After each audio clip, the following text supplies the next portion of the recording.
साथियों, मैं वर्षा जैन स्वागत करती हूँ आप सबका एक बार फिर से आपके अपने चैनल एसएलएच अकेडमी पर। और आज हम लाए हैं आप सभी के लिए सिंधु नदी तंत्र और उनकी सहायक नदियों के जितने भी महत्वपूर्ण प्रश्न हैं इस वीडियो में डिस्कस करने वाले हैं। और बहुत ही बेहद important detail with extra detail भी आपको आज बताने वाले हैं। आप सभी लोगों से विनम्र अनुरोध है कि पेन कॉपी उठा लें और वीडियो को 1 मिनट के लिए भी स्किप ना करें, क्योंकि वीडियो में बहुत ही इंपॉर्टेंट पॉइंट आज आपको बताने वाले हैं। चलिए तो देखते हैं कि आज की हमारी वीडियो का पहला प्रश्न क्या बनता है। पहला प्रश्न है आप सभी के लिए, सिंधु नदी का उद्गम कहाँ से होता है?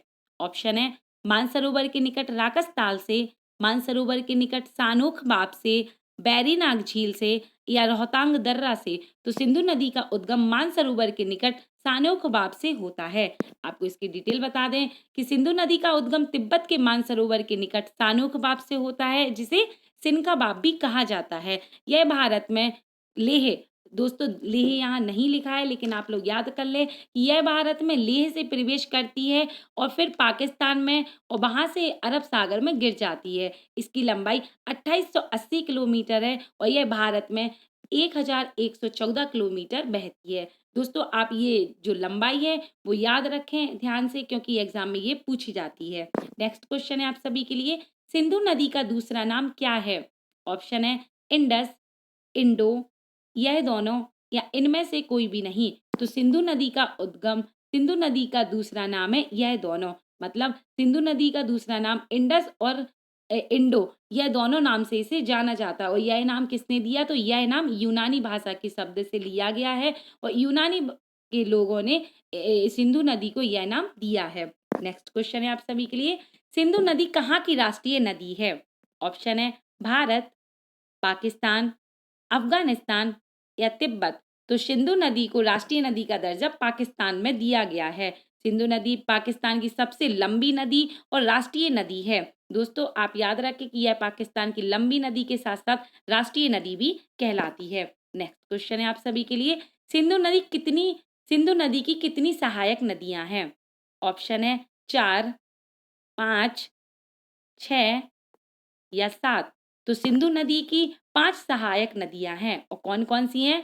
तो याद रखें, झेलम नदी, चिनाब नदी, राबी नदी, सतलज नदी और ब्यास नदी। तो यह 5 नदियां हैं जो सिंधु नदी की सहायक नदियां हैं। नेक्स्ट क्वेश्चन है आप सभी के लिए, झेलम नदी का उद्गम कहाँ से होता है? आपके ऑप्शन है बारालाचा दर्रा, रोहतांग दर्रा, शेषनाग झील या हिमाचल प्रदेश। तो झेलम नदी का उद्गम शेषनाग झील से होता है। झेलम नदी का उद्गम लेह लद्दाख के बैरीनाग झील के पास शेषनाग झील से होता है। इसकी लंबाई 725 किलोमीटर है और यह कहाँ सम्मिलित होती है? तो यह चिनाब नदी में जाकर सम्मिलित हो जाती है। दोस्तों आपसे इतना ही कहना है कि आप इसकी लंबाई नोट करते चलें और आपको इसकी झेलम नदी की सहायक नदी के नाम भी बता दें कि इसकी सहायक नदी किशन गंगा है, जो पाकिस्तान में नीलम नदी के नाम से जानी जाती है। नेक्स्ट क्वेश्चन है आप सभी के लिए, तुलबुल परियोजना किस नदी पर स्थित है? आपके ऑप्शन है चिनाब नदी पर, झेलम नदी पर, राबी नदी पर या ब्यास नदी पर। तो तुलबुल परियोजना झेलम नदी पर स्थित है। तुलबुल परियोजना झेलम नदी पर जम्मू कश्मीर में स्थित है। बुलर झील पर बांध बनाने के कारण इसे बुलर बराज परियोजना भी कहा जाता है। किशन गंगा परियोजना, तुलबुल परियोजना, उड़ी परियोजना, यह सब झेलम नदी पर स्थित है। तो दोस्तों आप तुलबुल परियोजना के साथ किशन गंगा और उड़ी परियोजना का नाम भी याद रखें, क्योंकि ये भी झेलम नदी पर ही स्थित है। नेक्स्ट क्वेश्चन है आप सभी के लिए, चिनाब नदी का उद्गम किस दर्रे से होता है? आपके ऑप्शन है बैरीनाग झील, कांगड़ा जिले के रोहतांग दर्रा से, बारालाचा दर्रा हिमाचल प्रदेश से या रोहतांग दर्रा के ब्यास कुंड से।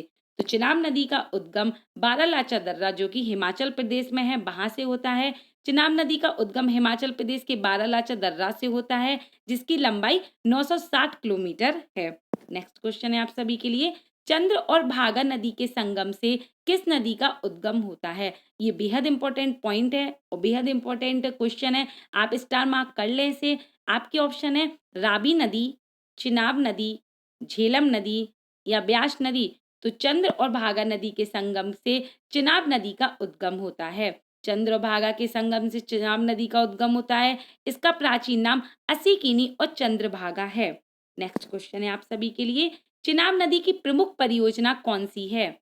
ऑप्शन है बगलीहार परियोजना, सलाल परियोजना, दुलहस्ती परियोजना या यह सभी। तो चिनाब नदी की जो प्रमुख परियोजना है वह है यह सभी। चिनाब नदी पर दुलहस्ती परियोजना, सलाल परियोजना, बगलीहार परियोजना स्थित है और यह कहाँ पर स्थित है? तो यह जम्मू कश्मीर में स्थित है। नेक्स्ट क्वेश्चन है आप सभी के लिए, रावी नदी का प्राचीन नाम क्या है? दोस्तों यह जो 5 नदियां जो सहायक नदियां हैं, इनके प्राचीन नाम एग्जाम में बहुत पूछे जाते हैं, तो आप सभी लोग इनके प्राचीन नाम जरूर याद कर लें। तो रावी नदी का प्राचीन नाम क्या है? ऑप्शन है परुसणी, असीकिमी, चंद्रभागा या बिपाशा। तो रावी नदी का प्राचीन नाम है परुसणी। उद्गम हिमाचल प्रदेश के कांगड़ा जिले में रोहतांग दर्रे के पास से होता है और यह चिनाब नदी में जाकर सम्मिलित होती है। और ये कहाँ पर सम्मिलित होती है? तो यह पाकिस्तान में सम्मिलित होती है।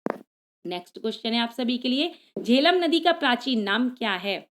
ऑप्शन है चंदू, चंद्रभागा, बिपाशा, बितस्ता या सप्तसती। तो झेलम नदी का प्राचीन नाम है बितस्ता।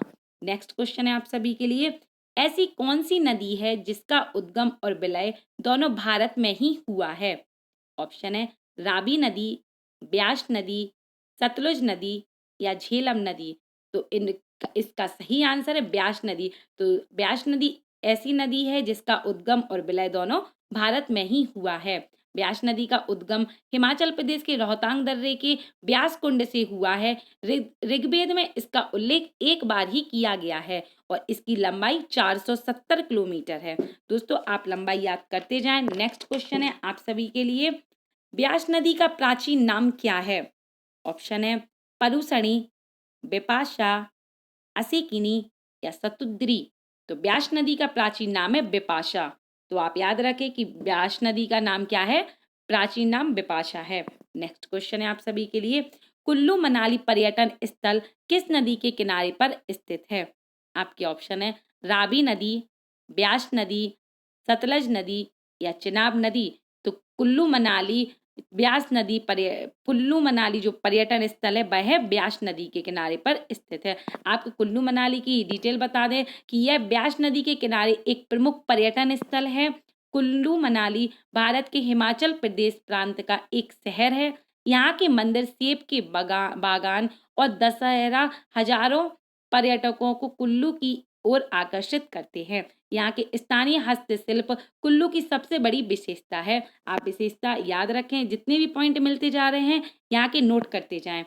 मनाली कुल्लू घाटी के उत्तर में स्थित हिमाचल प्रदेश का लोकप्रिय हिल स्टेशन है। समुद्र तल से 2050 मीटर की ऊंचाई पर स्थित मनाली ब्यास नदी के किनारे पर बसा हुआ है। नेक्स्ट क्वेश्चन है आप सभी के लिए, सतलज नदी किस नदी में जाकर सम्मिलित होती है?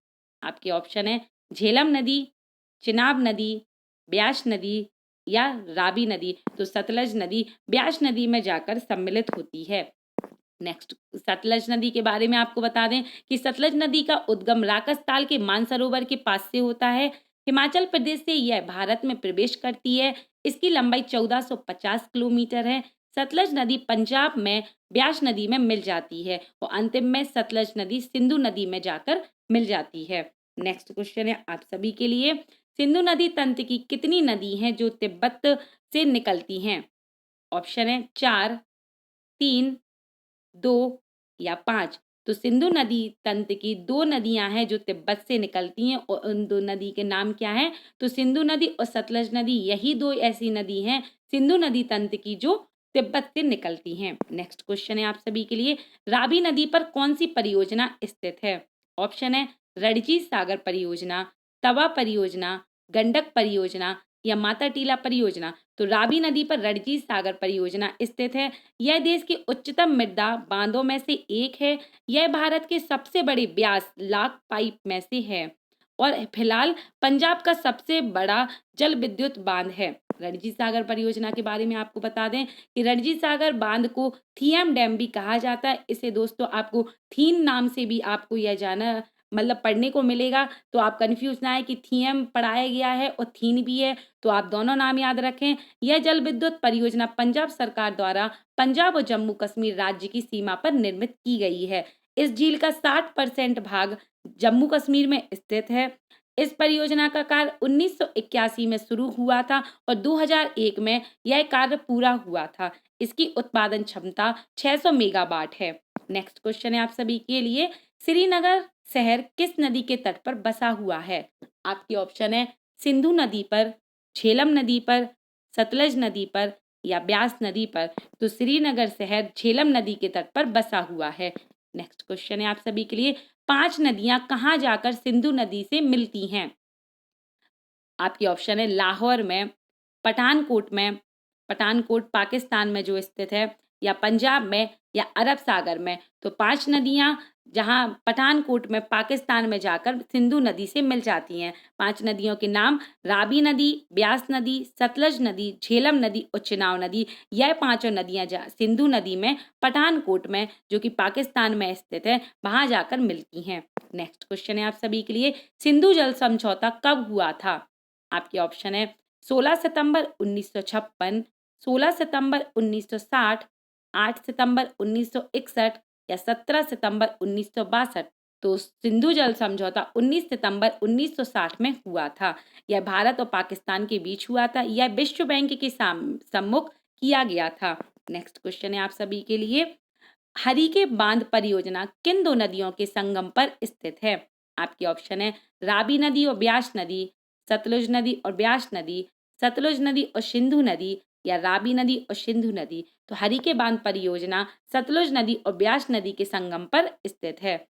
और यह कहाँ पर स्थित है? तो यह पंजाब में स्थित है।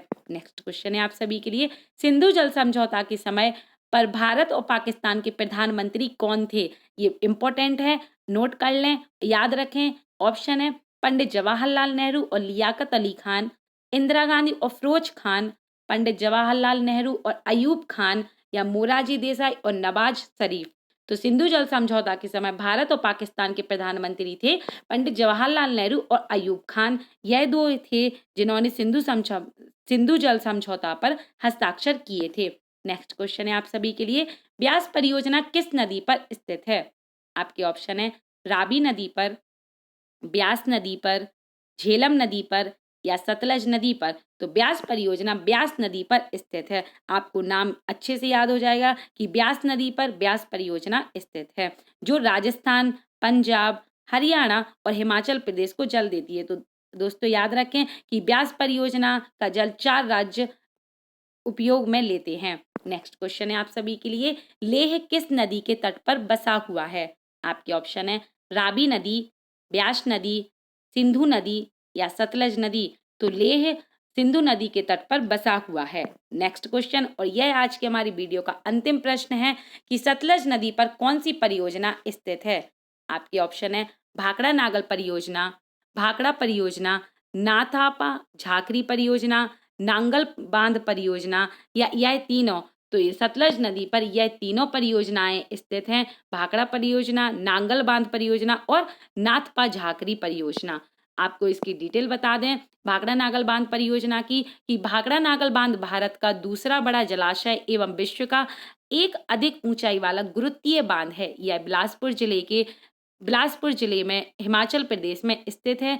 यह हिमाचल प्रदेश राज्य में शिवालिक पहाड़ियों के तल पर स्थित है। इसका निर्माण 1948 में शुरू किया गया था। यह बांध 1962 में बनकर तैयार हुआ था। 1963 में इसका उद्घाटन किया गया था और इसकी लंबाई 740 फीट है। दोस्तों जितने भी इम्पोर्टेंट पॉइंट थे आपको सारे इसमें कवर करा दिए गए हैं। बस आप सभी से विनम्र अनुरोध है कि आप सभी लोग वीडियो को बहुत ही अच्छे से देखिए। बस आपको अगर वीडियो पसंद आई हो तो प्लीज़ वीडियो को लाइक करें, कमेंट करें, शेयर करें, चैनल को सब्सक्राइब करना बिल्कुल भी ना भूलें, क्योंकि आपके लिए हम ऐसे ही इम्पोर्टेंट वीडियो लाते रहेंगे। बस आप सभी से यही कहना है कि वीडियो को लाइक कर दें, जल्दी से शेयर करना बिल्कुल भी ना भूलें। और इसकी PDF आपको हमारे टेलीग्राम चैनल पर मिल जाएगी। आपको हमारे फेसबुक, इंस्टा पे आप हमसे जुड़ सकते हैं। टेलीग्राम तक अभी तक जिसने नहीं ज्वाइन किया है वो जल्दी से ज्वाइन कर लें। Thank you for watching my video. मिलते हैं नेक्स्ट वीडियो में। जिसने अभी तक गंगा नदी की वीडियो नहीं देखी है आप सभी लोग वो भी जरूर देख लें। Thank you for watching my video. मिलते हैं नेक्स्ट वीडियो में।